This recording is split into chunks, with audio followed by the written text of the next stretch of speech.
The morning sun had yet to cast its golden glow across the Montana territory when Ruby Vaughn slipped out of the warmth of the bed she'd shared with Frank Carter for the past 7 months.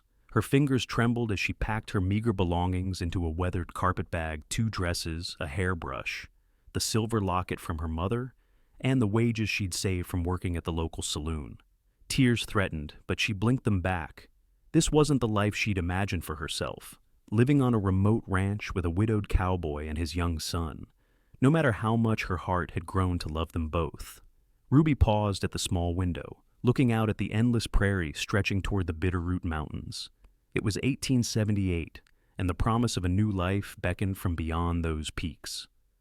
A stagecoach would be passing through the nearby town at dawn, and she intended to be on it. Destination. Anywhere but here, where her heart would surely break when Frank realized she wasn't the kind of woman who could replace his sainted dead wife. She cast one final glance at the sleeping form of Frank Carter, his strong frame relaxed in slumber, dark hair tousled across the pillow. His face, usually weathered from long days in the saddle, looked younger in sleep, almost peaceful. 7 months ago, she'd arrived in Silver Creek as a dance hall girl looking for work, and now, here she was, in love with a man who'd never asked her to stay. Ruby tiptoed through the modest ranch house toward the door, her footsteps silent on the wooden floor. She'd penned a letter explaining her departure, left it propped against the coffee pot where Frank would find it when he rose to start his day. The words had been difficult to write, carefully avoiding any mention of love, focusing instead on her restless nature and desire to see more of the world beyond Montana territory. The cool night air hit her face as she stepped onto the porch, the vast array of stars still brilliant overhead. Behind her, the ranch house stood dark and quiet. The bunkhouse where the handful of ranch hands slept equally still. Only the occasional soft nickering of horses from the corral broke the silence. Ruby made it halfway to the barn when a small voice pierced the darkness. "Miss Ruby, where are you going?" She froze, her heart sinking as she turned to find 8-year-old Thomas Carter, standing barefoot in his nightshirt. His brown eyes so like his father's, wide with confusion. "Tommy," she whispered, clutching her carpetbag tighter, "you should be asleep, sweetheart." The boy rubbed his eyes, his tousled hair sticking up in all directions. "I heard the floorboards creak. Are you leaving us?" Ruby knelt down, setting her bag aside. She'd grown to love this child with his gap-toothed smile and endless questions. Tommy had lost his mother to fever 3 years prior, and Ruby had never intended to form such a deep attachment to him. "I have to go away for a while," she said softly. Tommy's face crumpled. "But why? Did I do something wrong? Was it because I put that frog in your washing basket? I said I was sorry for that." "No, darling," Ruby assured him, her resolve weakening as she brushed a lock of hair from his forehead. "You didn't do anything wrong. It's just grown-up things." "Is it, Pa? Did he make you mad?" Ruby sighed. How could she explain to a child that she was leaving because she loved his father too much? Because Frank had hired her as a housekeeper when the saloon closed, had given her shelter and respectable work, but had never once hinted that she might become more than an employee in his home. "Your father's been nothing but kind to me, Tommy. This isn't about him." "Then don't go."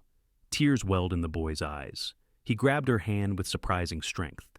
"Please, Miss Ruby, we need you here." "Tommy, But the boy pulled away from her, turning to run back toward the house. "Pa! Pa! Miss Ruby's trying to leave us!" Ruby rose quickly, panic surging through her.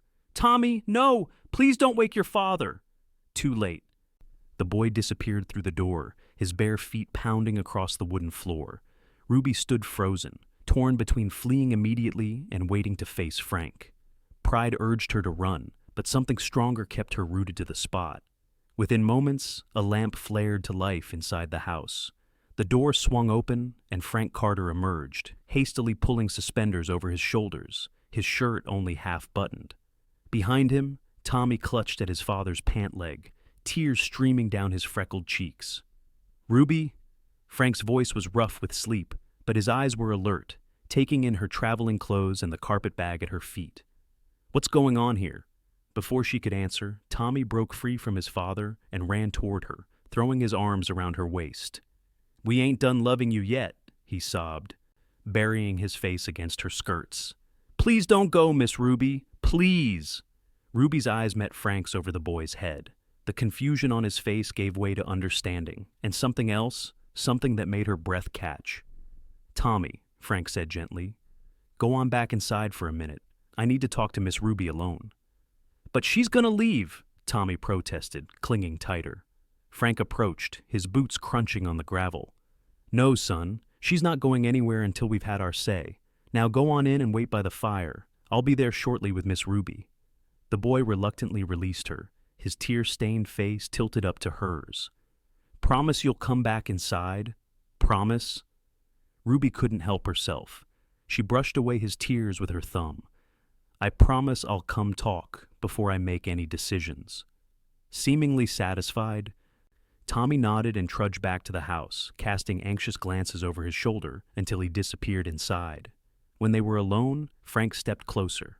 In the faint light from the stars and the distant glow from the house windows, his face was half in shadow, but Ruby could feel the intensity of his gaze. Were you really going to leave without saying goodbye? He asked quietly. Ruby lifted her chin. I left a letter. A letter? Frank shook his head slowly. 7 months of sharing our home, caring for my son, making this place feel alive again, and you were going to reduce it all to a letter? What did you expect me to do? Ruby's voice cracked despite her efforts to sound composed. Wait around until you found a proper wife, a respectable woman who could be a real mother to Tommy? Frank took another step closer. Is that what this is about? I heard you talking with Reverend Mills last Sunday, Ruby admitted, the words tumbling out before she could stop them. About how Tommy needs a mother, a good Christian woman to help raise him right. We both know that's not me, Frank. I was a saloon girl when you met me. And now you're the woman my son cries for when he has nightmares, Frank said. The woman who taught him to read better than I ever could, who bakes his favorite cookies and mends his clothes and listens to his endless stories about frogs and lizards. Ruby swallowed hard, unprepared for the emotion in his voice. That doesn't change what I was. No, it doesn't. Frank reached out, his calloused fingers gently lifting her chin. But it surely matters what you are now, and what you mean to us. The tenderness in his touch nearly undid her. I don't belong here, she whispered. Then why were you crying in your sleep last night? Ruby's eyes widened. You heard me? Frank nodded. Not the first time either. I've wanted to ask, but figured you'd tell me when you were ready. His gaze searched her face. Are you ready now, Ruby? Because I think you were crying for the same reason you're trying to leave. You're scared. I'm not scared, she protested, but even to her own ears the words sounded hollow. Then look me in the eye and tell me you don't care for us, for Tommy, for me. Ruby couldn't do it. The truth was lodged in her throat, impossible to deny when faced with his steady gaze. Caring isn't enough, Frank. Not for the kind of life Tommy deserves. Why don't you let me decide what my son deserves? His voice was gentle but firm. Come back inside, Ruby. Let's talk about this properly. Tommy's right, you know. About what? A smile tugged at the corner of his mouth. We ain't done loving you yet, not by a long shot. The simple statement struck her with the force of revelation. For months, she'd been watching for signs that Frank saw her as more than a convenient housekeeper, more than a former saloon girl he'd taken in out of kindness. All the while, she'd missed what was right in front of her in Tommy's easy affection, in the way Frank's eyes followed her around the room, in the small gestures that spoke of care rather than convenience. I don't know if I can be what you need, Ruby admitted, her voice barely audible. Frank's hand moved to cup her cheek. Why don't you let me be the judge of that? Come back inside, Ruby. If you still want to leave after we've talked, I'll drive you to town myself. But don't go without giving us a chance to speak our piece. Ruby hesitated, then nodded slowly.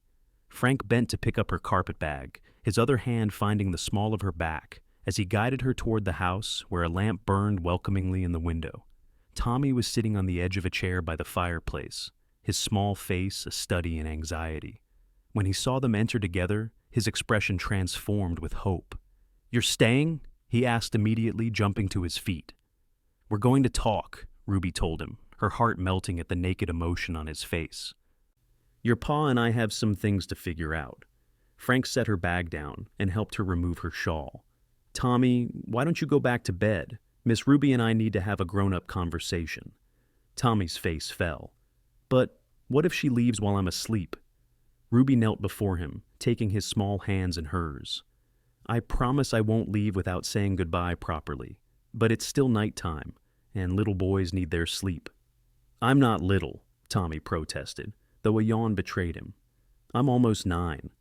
Of course you are, Ruby agreed solemnly, and a very grown-up 9 at that. Tell you what, if you go back to bed now, I'll make your favorite flapjacks for breakfast, with extra maple syrup. The bribe worked. Tommy's face brightened, though he still looked suspicious. You promise you'll be here in the morning? I promise I'll be here for breakfast, Ruby clarified, careful with her words. This seemed to satisfy him. Tommy threw his arms around her neck, squeezing tight. I love you, Miss Ruby, he whispered, loud enough for his father to hear. Ruby's eyes blurred with tears as she returned his embrace. I love you too, Tommy. Now, off to bed with you. Frank saw his son back to his room, returning a few minutes later to find Ruby still standing in the middle of the main room, looking lost. He stoked the fire, adding another log to chase away the chill of the early spring night. Sit down, he said, gesturing to the worn but comfortable sofa. Would you like some coffee? Ruby shook her head. It's too late for coffee, or too early, depending on how you look at it. Frank settled beside her. Not too close, but near enough that she could feel the warmth of him. For a long moment, neither spoke, the only sound the crackling of the fire and the distant hooting of an owl. I hired you as a housekeeper, Frank finally said, breaking the silence. That was my intention when I offered you the position after the saloon closed. Nothing more. Ruby nodded, her throat tight. I know that. But something changed, he continued. I'm not sure when. Maybe it was the day you taught Tommy to make paper boats and sailed them down the creek with him. Or when you stayed up all night with him during that fever, singing songs and telling stories until he finally slept. Might have been when I came in from a long day of mending fences to find dinner waiting, and you reading to Tommy from that book of adventure tales. He shifted to face her more directly. I didn't plan on caring for you, Ruby. After Eliza died, I figured that part of my life was over. I had Tommy, the ranch, enough to keep a man occupied. Frank, he raised a hand. Let me finish. What I'm trying to say, not very well, is that you've become essential to us. To Tommy, that's plain to see, but to me as well. His voice dropped lower. I've been watching you pack for days now. Startled, Ruby met his gaze. You knew I was planning to leave? Frank nodded. You've been setting things aside bit by bit, mending all of Tommy's clothes, teaching him those last few reading lessons as if you were in a hurry, making sure the pantry was fully stocked. A rueful smile touched his lips. I'm a rancher, Ruby. I notice details.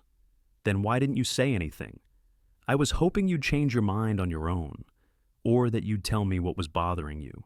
He sighed. I'm not good with words, Ruby. Never have been. Eliza used to say getting me to express a feeling was like trying to rope a wild Mustang difficult and likely to result in injury. Despite herself, Ruby laughed softly. She sounds like she knew you well. She did. Frank's expression grew serious again.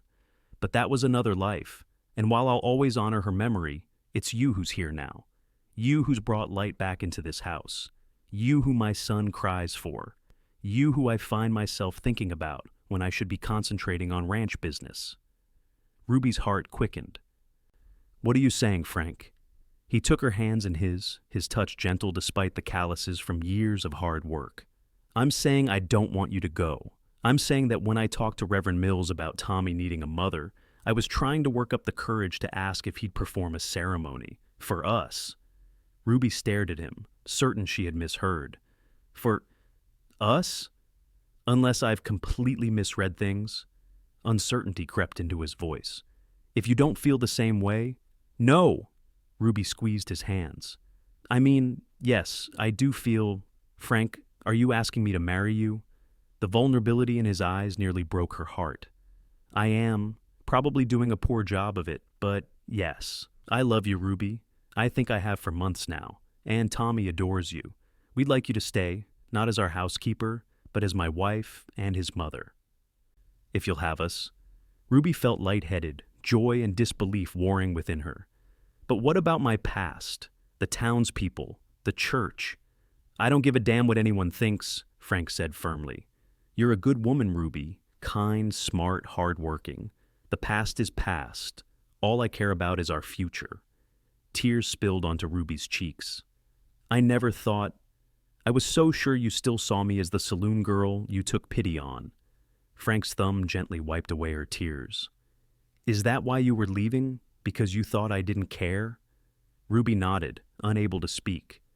Then I've been even more of a fool than I thought, he murmured, drawing her closer. I should have spoken sooner, shown you how I felt. But I was afraid too, Ruby. Afraid you'd see me as just an aging widower with a ranch that's barely profitable and a rambunctious boy who needs more attention than I sometimes know how to give. That's not how I see you at all, Ruby whispered. I see a good man, a wonderful father, a man I've fallen in love with despite all my attempts not to. Frank's eyes darkened at her admission. Say that again, he requested, his voice husky. Ruby met his gaze steadily. I love you, Frank Carter. I love your son. I love this ranch and the life we could build here. With a groan, Frank pulled her into his arms, his lips finding hers in a kiss that spoke of longing, held in check for too long. Ruby melted against him, all thoughts of leaving forgotten, as she returned his kiss with equal fervor. When they finally broke apart, both breathless, Frank rested his forehead against hers. Stay, he said simply. Marry me. Be Tommy's mother and my wife. Let us love you the way you deserve to be loved. Ruby smiled through her tears. Yes, she whispered. Yes to all of it. The sound of small feet padding across the floor made them turn. Tommy stood in the doorway, his hair rumpled from sleep, his expression hopeful. Does this mean Miss Ruby's staying for good? He asked, his voice thick with hope. Frank looked at Ruby, his eyes full of promise. What do you think, Ruby? Are you staying for good? Ruby opened her arms, and Tommy raced across the room to throw himself into her embrace. Yes, Tommy, she said, looking over his head at the man she loved. I'm staying for good. We're going to be a family. Tommy's whoop of joy echoed through the small ranch house as Frank joined their embrace, his strong arms encircling both Ruby and his son. Outside, the first hints of dawn touched the eastern sky, but Ruby no longer had any desire to meet the morning stagecoach. Her journey had led her exactly where she was meant to be. The next morning, Ruby woke to sunlight streaming through the window and the smell of coffee brewing. For a moment, disorientation swept over her. She should have been miles away by now, on a stagecoach heading west. Instead, she was in her room at the Carter Ranch, with the promise of a future she'd never dared hope for. She dressed quickly and found Frank in the kitchen, attempting to make breakfast. Tommy sat at the table, watching his father with barely concealed skepticism. Pa's trying to make flapjacks, Tommy informed her when she entered. But they don't look right. Frank turned from the stove, a smudge of flour on his cheek and a rueful expression on his face. I may have been overambitious, he admitted. Thought I'd surprise you both, but cooking isn't exactly my strong suit. Ruby laughed, moving to his side to inspect the lumpy batter. It's the thought that counts, she assured him, taking the wooden spoon from his hand. Here, let me help. As they worked side by side, preparing breakfast together while Tommy chattered about his plans to build a treehouse that summer, Ruby felt a contentment she'd never known before. The simple domesticity of the moment brought tears to her eyes. Everything all right? Frank asked quietly, noticing her expression. Ruby nodded. Perfect, she whispered. Just perfect. After breakfast, Frank needed to check on a pregnant mare in the far pasture. I won't be long, he promised, kissing Ruby lightly before heading out the door. Then we can ride into town, talk to the Reverend about our plans. Tommy insisted on helping Ruby with the morning chores, more enthusiastic than she'd ever seen him about washing dishes and sweeping floors. As they worked, he peppered her with questions about their future. When you marry Pa, will I call you Ma? He asked as he dried a plate with careful concentration. Ruby considered the question seriously. That's entirely up to you, Tommy.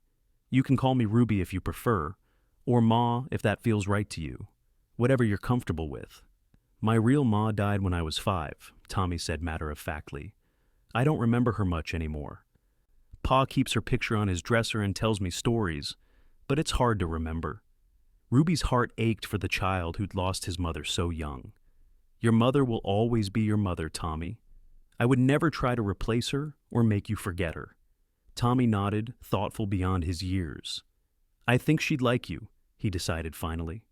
Pa says she was always laughing and singing, like you do. Ruby swallowed the lump in her throat.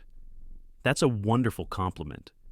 I think I'll try calling you Ma, Tommy declared, returning to the dishes. Not right away, but maybe after the wedding. That sounds like a fine plan, Ruby agreed, ruffling his hair affectionately. Later that morning, Frank returned from checking the mare, his expression pleased. She's doing well.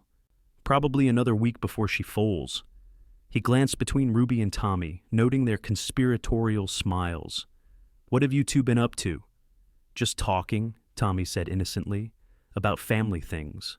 Frank raised an eyebrow, but didn't press for details. Well, if you're both ready, I thought we'd head into Silver Creek, speak to Reverend Mills, maybe have lunch at the hotel restaurant to celebrate. As they rode into town, Frank on his stallion, Ruby on a gentle mare, and Tommy proudly astride his pony, Ruby felt a flutter of anxiety. Silver Creek was a small town, and everyone knew her history.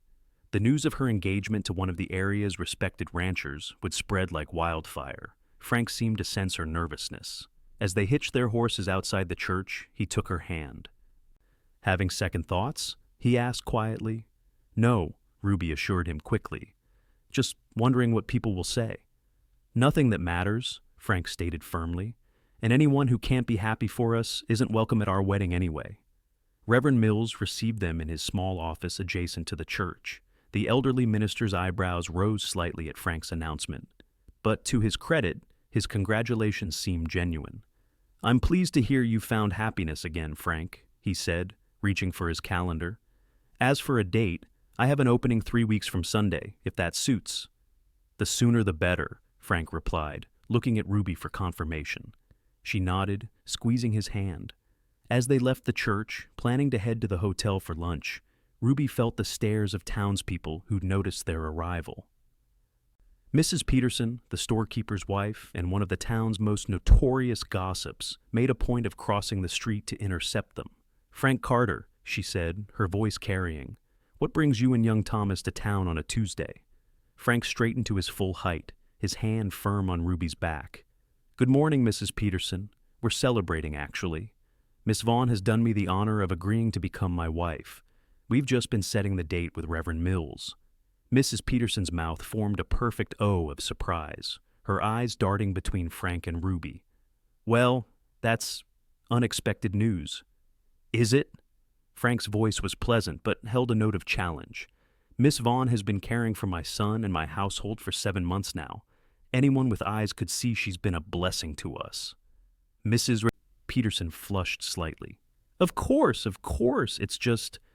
Well, congratulations are in order, I suppose.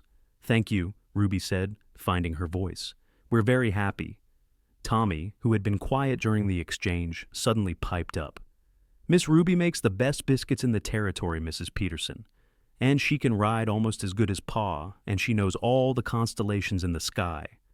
The simple, earnest endorsement from the child broke the tension. Mrs. Peterson's expression softened marginally. Well, those are certainly fine qualities in a wife and mother. The finest, Frank agreed, his arm slipping around Ruby's waist. Now, if you'll excuse us, we're headed to the hotel for a celebration lunch. As they continued down the boardwalk, Ruby released a breath she hadn't realized she was holding. That wasn't so bad, Frank chuckled. 1 down, dozens to go. But don't worry, Tommy's endorsement will win them over. Nobody can resist that gap-toothed charm. The hotel dining room was nearly empty when they arrived, the lunch rush not yet begun. They were shown to a table by the window, where sunlight spilled across the white tablecloth. Tommy's eyes widened at the formal setting. The Carter family rarely dined out. Can I have lemonade? He asked hopefully. Of course, Frank agreed. This is a special occasion. As they enjoyed their meal, Ruby found herself relaxing. The few other diners paid them little attention, and the food was delicious. A welcome change from her own cooking, which, while adequate, lacked the flair of a professional chef. "I was thinking," Frank said as they finished their dessert apple pie with fresh cream that had Tommy scraping his plate clean. "If you're amenable, we might make a trip to Helena next week. Get you a proper wedding dress, some new things for the house. Maybe something special for Tommy, too." Helena? Ruby was surprised. The territorial capital was a considerable journey. "That's very generous, Frank, but I've been saving," he interrupted gently. "Not just for the ranch, for our future. I want to do this right, Ruby." The sincerity in his eyes melted her reservations. "I've never had a proper new dress," she admitted, "much less a wedding gown." "Then it's decided." Frank nodded decisively. "We'll leave Monday, stay a few days. Make an adventure of it." "Can we go to that big mercantile with the candy counter?" Tommy asked eagerly. "The one Uncle Robert told us about?" Frank laughed. "I think that can be arranged." The ride back to the ranch was filled with plans and conversation. Ruby found herself looking at the familiar landscape. With new eyes, this land would truly be her home now. These rolling hills and distant mountains, the backdrop to her life, with Frank and Tommy. As they approached the ranch, the setting sun cast long shadows across the property. The modest house, the barn, the corral. None of it was grand or impressive by any conventional standard. But to Ruby, who had never had a real home of her own, it was paradise. "What are you thinking?" Frank asked as they dismounted in front of the house. Ruby looked around, taking in the scene Tommy already racing toward the chicken coop to check for eggs, the cattle grazing in the distance, the smoke curling from the chimney where one of the ranch hands had likely started a fire in their absence. "I'm thinking I almost made the biggest mistake of my life," she said honestly. "I'm thinking how grateful I am that Tommy woke up and caught me leaving." Frank's arms encircled her waist, drawing her close. "So am I," he murmured against her hair. "So am I." The next 3 weeks passed in a whirlwind of preparation. The trip to Helena was everything Frank had promised. They returned with a simple but beautiful white wedding dress for Ruby, new boots and a suit for Tommy, and various household items that would make the ranch house more comfortable. Word of their engagement spread throughout the surrounding area, eliciting mixed reactions. Some, like Frank's longtime neighbor and friend Robert Kane, were genuinely pleased. Others barely disguised their disapproval of Frank marrying a former saloon girl. But, true to his word, Frank remained unmoved by the gossip and whispers. "Let them talk," he told Ruby when she expressed concern after a particularly cool reception at the general store. "In time, they'll see what I see, a woman of character and kindness." The day before the wedding, Ruby was hanging freshly laundered curtains in the main room when a wagon pulled up outside. She recognized Madeline Rivers, who owned the Silver Creek Hotel with her husband. "Madeline," Ruby greeted her, wiping her hands on her apron. "This is a surprise." The older woman smiled, somewhat hesitantly. "I hope I'm not intruding." "I've brought a few things for tomorrow." She indicated several covered dishes in the wagon. "Some pies and cakes for after the ceremony, the hotel's contribution." Ruby was momentarily speechless. While Madeline had always been polite during Ruby's time at the saloon, they had never been particularly friendly. This unexpected gesture of support touched her deeply. "That's incredibly kind," she managed finally. "Won't you come in for coffee?" Over coffee at the kitchen table, Madeline became more relaxed. "I want you to know," she said after some general conversation about the wedding plans, "that not everyone in town shares the reservations of certain parties." Ruby smiled wryly. "You mean not everyone thinks Frank's making a terrible mistake marrying someone like me?" Madeline's expression became earnest. "Ruby, I've been watching you these past months. You've worked hard, kept to yourself, devoted yourself to that boy and this ranch. Whatever your past, you've earned respect." She paused. "Besides, none of us is without history.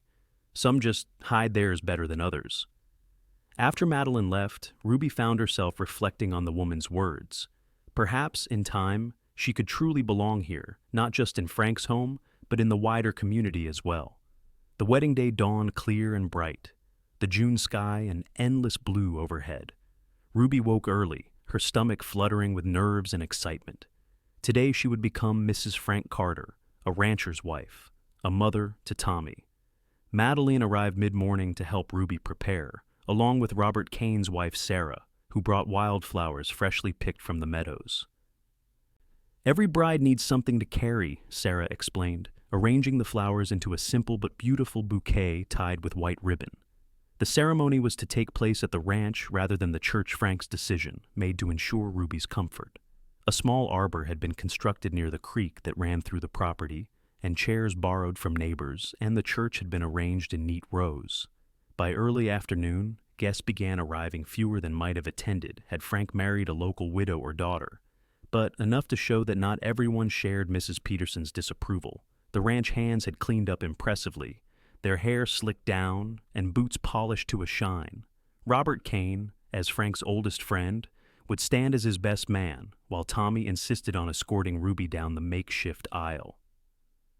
As Ruby stood in her bedroom, Madeline making final adjustments to her hair, she heard the soft music begin. One of the ranch hands played the fiddle, and another had brought a harmonica. "It's time," Madeline said softly, stepping back to admire her work. "You look beautiful, Ruby." A knock at the door revealed Tommy, resplendent in his new suit, his hair combed neatly to one side. His eyes widened when he saw Ruby. "Wow," he breathed. "You look like an angel, Miss Ruby." Ruby knelt to straighten his collar.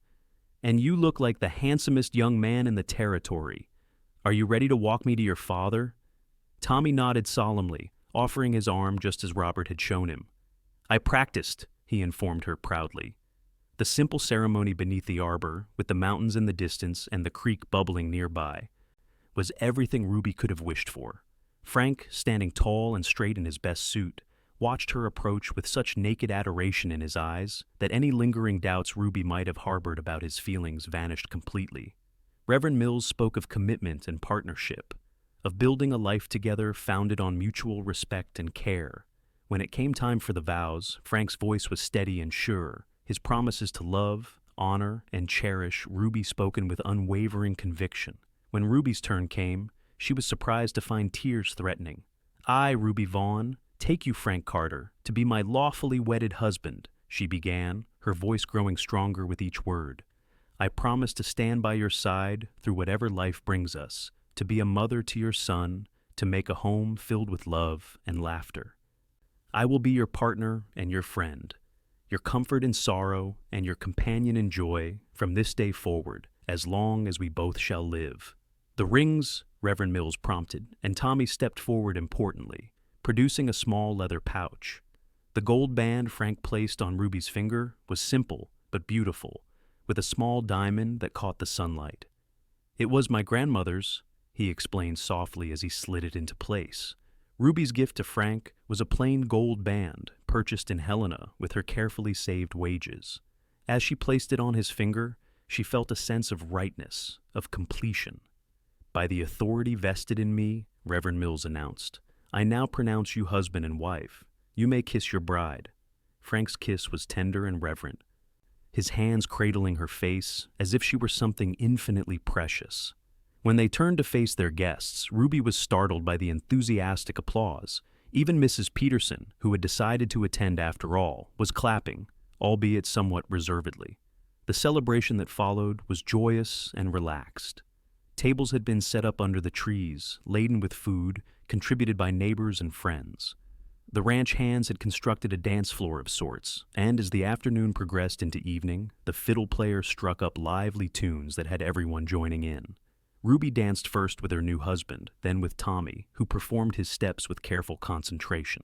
Later, as lanterns were lit against the gathering dusk, she found herself partnered with Robert Kane. "I've known Frank most of my life," Robert told her as they moved around the floor. "Never seen him happier than he is today. You're good for him, Ruby, for both of them." "Thank you," Ruby said, genuinely touched. "That means a great deal coming from you." As the night deepened, guests gradually departed, offering final congratulations and well wishes. Tommy, exhausted from excitement and dancing, had fallen asleep on a bench, his new suit jacket rumpled. "I should get him to bed," Frank said, lifting his sleeping son carefully. Ruby followed him into the house, where Frank carried Tommy to his room and gently removed his shoes before tucking him under the covers. "Will you be my ma now?" Tommy murmured sleepily as Ruby bent to kiss his forehead. I am your ma now, she confirmed softly. Sleep well, Tommy. We'll have flapjacks for breakfast tomorrow. When they were alone in the main room, Frank pulled Ruby into his arms. Mrs. Carter, he said, testing the name. How does it sound? Ruby smiled up at him. It sounds like the name I was meant to have all along. Frank's expression grew serious. I want you to know something, Ruby. I meant every word of those vows today. You're not just Tommy's mother, now you're my partner in everything. This ranch, our future, whatever comes. As you are mine, Ruby replied, her heart full. I never thought I'd find this kind of happiness, Frank. Never thought I deserved it. You deserve this and more, he insisted, his hands framing her face. And I intend to spend the rest of my life making sure you never doubt it. As his lips found hers once more, Ruby surrendered to the joy of being truly home at last. The years that followed were not without challenges. The harsh Montana winters, the unpredictable cattle market, the occasional drought or flood all tested the Carter family's resilience. But through it all, the love that had begun that spring morning when Tommy caught Ruby trying to leave only deepened and strengthened. 6 months after their wedding, Ruby shared the news that she was expecting a child. Frank's reaction, a mixture of joy, wonder, and concern for her well-being, confirmed everything she had come to know about the man she'd married. Tommy's excitement about becoming a big brother was boundless. He accompanied Ruby on her visits to town, proudly informing everyone they met that his ma was going to have a baby. The term ma had come naturally to him not long after the wedding, and each time he used it, Ruby felt a renewed sense of belonging. In the spring of 1880, Ruby gave birth to a daughter they named Eliza Rose, honoring both Frank's first wife and Ruby's mother. Tommy, now 10, appointed himself the baby's official protector, a role he took very seriously. She's so tiny, he marveled, peering into the cradle where his sister slept. Was I ever that small? Smaller, Frank assured him, with a wink at Ruby. And twice as noisy. As Eliza Rose grew, the ranch prospered. Frank's careful management and willingness to adopt new techniques when appropriate meant the Carter spread gradually expanded, the cattle herd increasing, and the house itself gaining several rooms to accommodate their growing family. Ruby's relationship with the townspeople evolved as well. Her dignity in the face of initial suspicion, her obvious devotion to her family, and her quiet contributions to community needs during times of trouble gradually won over even the most skeptical. By the time their second child, a son they named James Robert, arrived in 1883, Ruby was serving on the school committee and had formed genuine friendships with several of the women who had once whispered behind her back. Through the seasons and years, through the joys of watching their children grow and the sorrows that inevitably touched their lives, Ruby and Frank remained each other's steadfast support and greatest joy. The love that had begun so unexpectedly when a former saloon girl came to work as a housekeeper only deepened with shared experience and mutual respect. On their 15th wedding anniversary, as they sat on the porch watching the sunset paint the mountains in shades of gold and purple, Ruby reflected on how close she had come to missing this life. "What are you thinking about?" Frank asked, his hand finding hers as it had countless times over the years. Ruby turned to look at him, noting the silver threading his dark hair now, the lines of experience etched around his eyes and mouth. To her, he was more handsome than ever. "I was thinking about the morning I tried to leave," she admitted. "How different everything would have been if Tommy hadn't woken up." Frank's grip on her hand tightened. "I like to think I would have come after you anyway," he said, "once I realized you were truly gone." "Would you have?" Ruby asked, curious. "Without a doubt," Frank assured her. "We weren't done loving you yet, remember? We still aren't." He glanced toward the barn, where Tommy now, a young man of 23, was teaching 5-year-old James to ride. Nearby, 13-year-old Eliza Rose sat reading under a tree, her dark hair so like her father's, falling in waves down her back. "I think we've done all right," Ruby said softly, following his gaze. "This life we've built together." "More than all right," Frank agreed, drawing her closer. "Though there are still days I can hardly believe my good fortune in finding you." As the sun dipped below the horizon, casting long shadows across the land that had become her home, Ruby rested her head on her husband's shoulder, content in the knowledge that this was exactly where she was meant to be. The journey that had once seemed so uncertain had led her to a love stronger and truer than anything she could have imagined that dawn so many years ago, when a young boy's tears had changed the course of her life forever. "I love you, Frank Carter," she murmured, the words as heartfelt now as they had been on their wedding day. "And I love you, Ruby Carter," he replied, his voice rich with emotion. "Always have, always will." In the gathering twilight, surrounded by the family they had created together, Ruby knew with absolute certainty that she had found her true home not in a place, but in the hearts of those who had refused to let her go when she hadn't yet realized her own worth. And for that, she would be eternally grateful.